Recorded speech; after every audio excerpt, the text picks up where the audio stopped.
Moi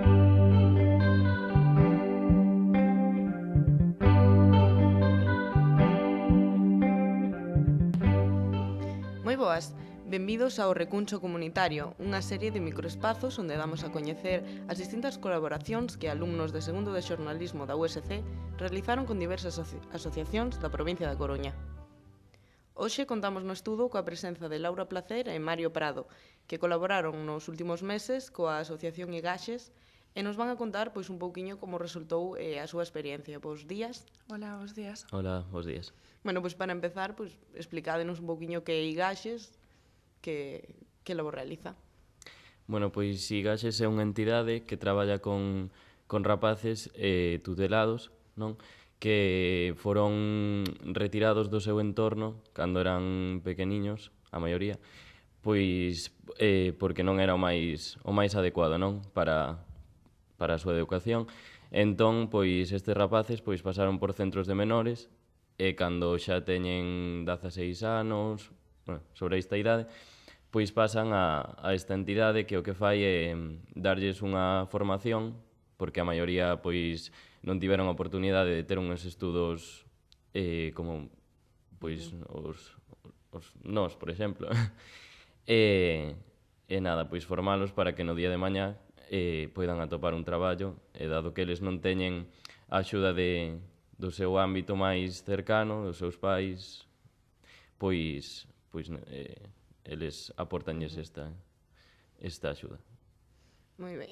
Como foi a vosa experiencia? O sea, con que idea partíades? Por que, supoño que variastes varias opcións, por que vos quedastes con Igaxes? Nos creímos que era unha opción moi interesante porque, claro, xeralmente cando che din que tes que traballar con asociación pensas en voluntariado tipo Cáritas ou UNICEF, estas cousas, e vimos esta asociación que realmente trataba cousas que son tan ocultas porque tipo na calle non dis este rapaz é tutelado, este non é tutelado, porque non é algo que poda saltar á vista.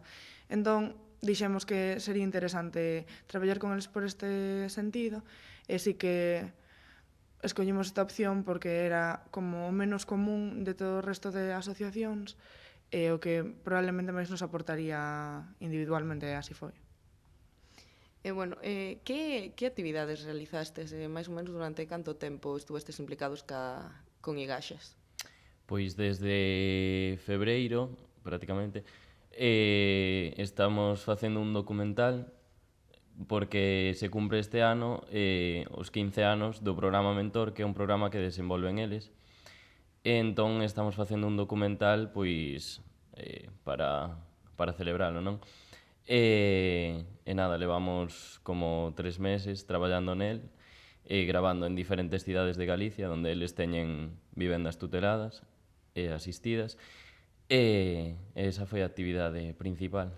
Sí, principalmente eso, gravamos o documental, agora estamos nas tarefas de edición e fomos á vivenda tutelada que está en A Coruña, que, estivemos ali gravando uns recursos e foi como se nos metermos un pouco na vida deles para saber o que fan e intentar plasmalo para que a xente o poda coñecer.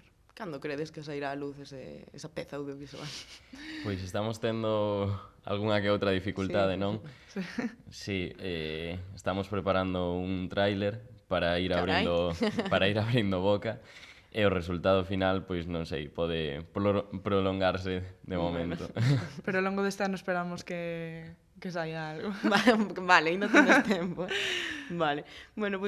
Decides que teñen pisos tutelados en varias cidades. Sabedes máis ou menos como funciona a comunicación entre eles, se activas, se máis ou menos...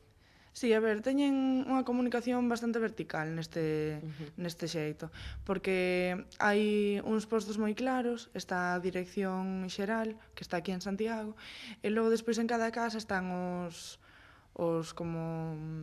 asistentes sociais, por así dicilo, que son que están divididos en diferentes turnos. Entón, entre eles hai unha comunicación directa durante todos os días, e logo entre os diferentes entre as diferentes provincias e diferentes centros. Tamén hai comunicación no sentido de que fan actividades xuntos que se chaman interrais, colaboran entre eles, por exemplo, para ir de excursión e facer senderismo ou este tipo de cousas. Sí que hai comunicación e fan xuntos, pero polo xeral van un pouco pola súa vía cada centro, porque claro, cada rapaz necesita a súa atención individualizada e non poden tampouco ter moito en común. E despois, cos rapaces, pois ao longo da semana, os educadores de cada vivenda pois realizan tutorías nas que pois planifican a semana, lles axudan a eles a planificarse, a organizarse, non, ao longo da semana. Bueno, como se comunican máis que nada entre... Tamén teñen asambleas así entre os membros da vivenda, porque pode haber dous, pero hai en vivendas nos que ao mellor hai 5. Claro. Entón, para tratar temas, por exemplo, de horarios, de eu fago a comida, ti limpas o baño, pois eso fan mediante asambleas. Vale, pois, claro. Vos vedes se de alguna maneira están involucrados, se saben un pouquiño nos medios de comunicación, se son prácticamente invisibles, cando convén, debido a calquera data electoral, de repente hai un interese repentino? Ou... Pois nós, cando eleximos esta entidade, non, buscamos nos medios para orientarnos un pouco, e se atopamos algunha peza audiovisual, pero digamos que tampouco é unha entidade moi coñecida, non? Se vamos pola rúa e preguntamos se alguén coñece Igaxes, penso que a maioría dirían que non.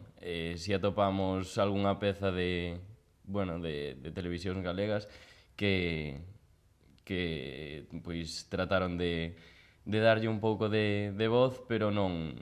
penso que non é moi coñecida. Xen, si o que é o tema de asociacións con rapaces tutelados xa é bastante invisible. Claro.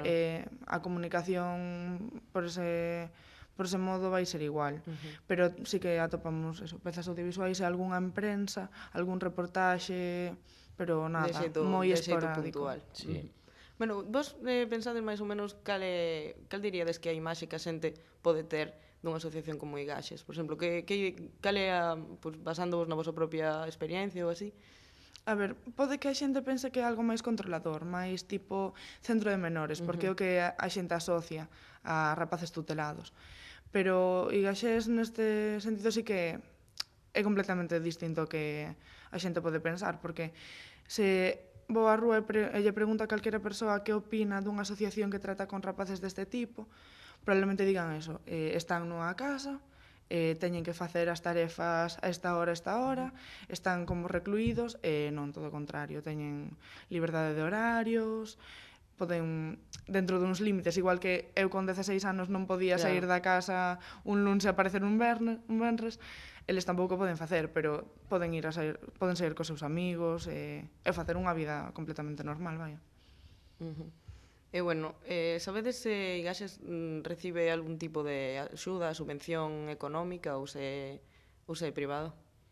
Sí, Igaxes está subvencionado pola Xunta e aparte creo que tamén ten un acordo... Sí, para este programa Mentor, por exemplo, creo que unha concesión da Comisión Europea ou algo así, que fai un concurso cada 4 anos ou algo por o estilo. Sí que colaboran a nivel comunitario, local, o sea, nacional e internacional. Bueno, xa para rematar, poderíades decir a nivel persoal como vos afectou esta colaboración con Igaxes? Bueno, a min pareceume moi interesante e coñecer a rapaces que se teñen que enfrentar a vida por eles mesmos, simplemente coa axuda de entidades como esta, pois a verdade é que che fai reflexionar, non? Ti tes a axuda da túa familia, que sempre vai estar aí, e en cambio eles pois non teñen esa axuda e, sempre te fai máis forte, non? Sí, comparto completamente a opinión de Mario, e creo que foi unha experiencia moi reconfortante, polo menos saber que existe algo así, que xeralmente nin a xente coñece, nin pensa que é o que realmente é. Bueno, pois moi ben, moitas gracias por estar aquí hoxe con nós, por compartir as vosas experiencias. E, bueno, sen dúbida, pois eso tamén axuda pois, a valorar tamén as facilidades coas que un pode nacer, tan só con nacer nunha familia máis ou menos pois, eso, estruturada e que normalmente non nos damos de conta o que pode costar cando non ocorre así, non? O difícil que se poden por as cousas. Por desgraza, rematouse o noso tempo por hoxe. Moitas gracias, os digo, por compartir eso, as vosas experiencias cos nosos ointes. E os que estades ao outro lado, vémonos nunha próxima edición deste pequeno recuncho comunitario. Ata outra.